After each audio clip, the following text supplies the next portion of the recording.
con Oscar Aza. Bueno, y verdaderamente estamos en los umbrales, y ya no los umbrales, ya pasamos los umbrales del siglo XXI. En materia tecnológica, o entramos en el siglo XXI y cambiamos todo lo que significa nuestra vida en función de las nuevas tecnologías, o nos quedamos rezagados.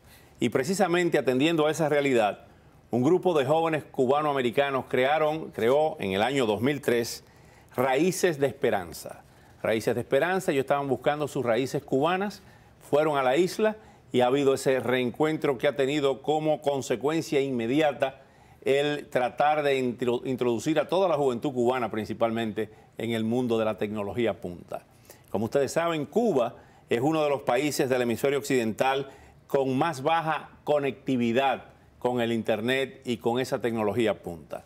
Tenemos con nosotros aquí en el estudio a Raúl Moas, director de Raíces de Esperanza, precisamente. Gracias, Raúl, por venir al programa. Natalia Martínez, directora de Innovación y Tecnología de Raíces de Esperanza. Gracias, Natalia.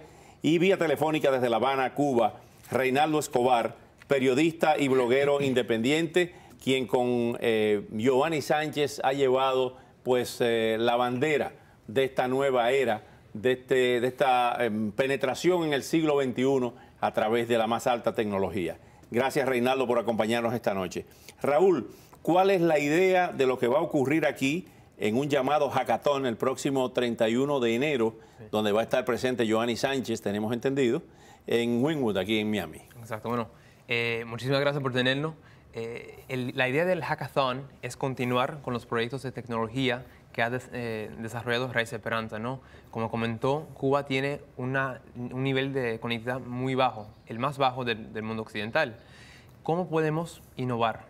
¿En qué podemos ayudar para aumentar esa conectividad? Entonces el hackathon propone reunir a programadores, a informáticos, a personas que conocen a la tecnología, a la informática, para tener un debate, ¿no? Discusiones, que se forman grupos, equipos, y ahí podemos ver en qué podemos hacer. ¿Cómo se puede romper, y para la pregunta para Natalia también, cómo se puede romper ese cerco, si se puede llamar cerco, de inaccesibilidad que impone el gobierno cubano a las personas en Cuba? Por ejemplo, hay muchas personas que tienen laptop, pero no tienen internet. Entonces tienen que ir a un lugar específico, quizá donde hay Wi-Fi, y ahí se los alquilan. Pero hay también una especie de filtros, y nos corrigen si nos equivocamos, de que no pueden tener acceso a todo. ¿Cómo se resuelve ese problema?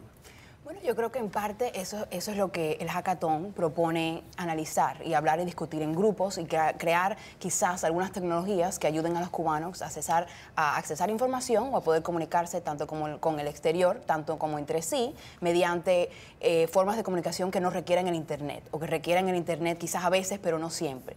Entonces, por ejemplo, ahora hay muchos cubanos que usan las tarjetas, o sea, memoria flash drive, tarjetas de USB para intercambiar información, intercambiar, o sea, cosas de estudios o papeles importantes o blogs o libros, hasta música, videos, películas. Entonces hay toda una serie de una vida cultural bastante rica y sorprendentemente rica que sucede afuera del Internet en Cuba. Qué bueno, qué bueno. Vamos a integrar a la conversación a Reinaldo Escobar desde Cuba y vamos a hacer la salvedad al público televidente de que tenemos un pequeño delay, como casi siempre ocurre, con las llamadas a Cuba. De manera que si notan ese retraso de unos segundos, tengan la paciencia suficiente. Reinaldo, ¿en qué medida, por ejemplo, romper el acceso o tener el acceso a Wikipedia a través de Wikidroid, que ese es el portal para entrar a Wikipedia, ¿no? Que es todo ese gran archivo? ¿Cómo resuelven ustedes esos problemas técnicos o de limitación, Reinaldo? Bueno, ante todo un saludo a todos ustedes, sobre todo a los amigos de Raíces de Esperanza. Y eso, la palabra correcta de cómo se resuelve eso se resuelve con fantasía, con mucha fantasía, con mucho ingenio, y apoyándonos en los más recientes adminículos tecnológicos que nos permiten saltarnos algunas censuras que el gobierno ya no puede controlar. Por ejemplo, hace unos días regresó a Cuba el pastor Mario Félix Leonard, que estuvo de visita en los Estados Unidos, y él traía un datachavo, un proyector para su iglesia. Y resulta ser que no se lo dejaron entrar porque el equipo venía con un aditamento que le permite tener conexión de Wi-Fi con otros equipos. Entonces le explican que tienen que tener un permiso del Ministerio de Comunicaciones e Informática para poder entrar al país un equipo que tiene un aeropuerto que funciona con Wi-Fi. Entonces, ¿qué pasa, no? Que saben que eso es libertad, que eso permite a las personas interactuar entre gente que no está relacionada con ninguna institución y intercambiar programas, intercambiar información. Y todo eso entra como entra las cosas, entra en un memory flash, alguien lo baja a internet y se lo regala a otra persona, y poco a poco los jóvenes, que son por su naturaleza innovadores y adictos a las cosas nuevas, pues sencillamente se van redistribuyendo entre ellos las nuevas tecnologías y los nuevos programas, a veces solamente para jugar, a veces solamente para ver un video simpático, pero por ahí se empieza y por ahí termina intercambiando información que ya les hace cambiar la óptica del país en que viven. Han salido informaciones de que existe el Wi-Fi hacker, que hubo un grupo de jóvenes que se acercaron en su automóvil a un lugar en Guantánamo donde había Wi-Fi para poder desde el automóvil conectarse. Sí. Cuéntenos. Bueno, ese es un ejemplo perfecto, ¿no? Que particularmente el joven en Cuba busca cualquier manera para conectarse entre ellos mismos y el mundo de afuera, ¿no? Quieren ser parte del mundo conectado, ¿no? Vivimos un mundo globalizado y el cubano quiere ser parte de ese mundo. Y el joven en particular busca cualquier manera para conectar, ¿no? Y está llevando a cabo ese cambio que reclamando los derechos, ¿no? Como comentaba Reinaldo, reclamando el derecho de conectar al Internet, a Facebook, a Twitter, a esas aplicaciones, al Wi-Fi, ¿no? Al Wi-Fi, como se le dice, si no es en hotel, lo que sea, a conectar. Se habló mucho de ahora las 118 salas de conectividad de Internet que abrieron en Cuba. La realidad es que una hora de Internet en esa sala cuesta casi $5. Cuando el ingreso promedio del cubano de a pie es $20 al mes. Al mes, o sea, el 25% de su salario. Natalia, no se puede conectar. Puede haber otras formas también de evadir ese bloqueo del gobierno cubano. Se habla mucho, ellos llaman mucho el bloqueo de Estados Unidos a Cuba, sí. Pero aquí lo que estamos viendo es que hay un bloqueo del gobierno cubano a la juventud para que no tenga acceso al Internet. Bueno, yo creo que el ejemplo que usted mencionó es simple, es como dijo Raúl, es uno de muchos.